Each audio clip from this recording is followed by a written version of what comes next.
Hi guys, I'm Kaylee and I'm going to be doing the range of motion exercises. Alright, these are the range of motion exercises for the neck.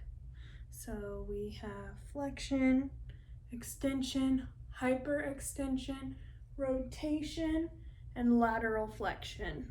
Alright, so now I'm going to be doing the range of motion exercises for the shoulder.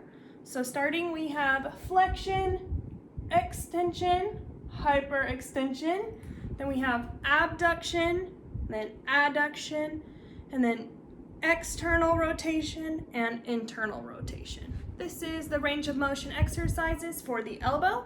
So starting we have flexion, and then we have extension, and then we have pronation and supination.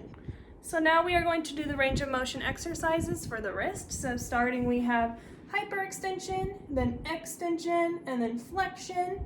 Then we have ulnar flexion and radial flexion.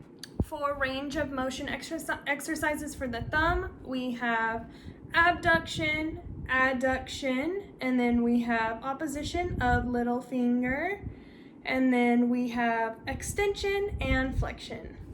And for the range of motion exercises for the fingers, we have abduction, adduction, flexion, and extension.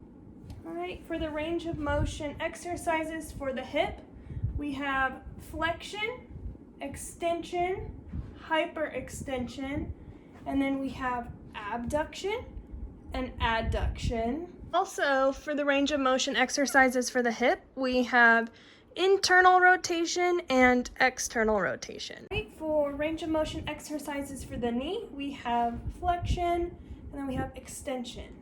For the range of motion exercises for the ankle, we have dorsiflexion and plantar flexion. Range of motion exercises for the foot include supination and pronation. Range of motion exercises for the toes include flexion, extension, abduction, and then adduction.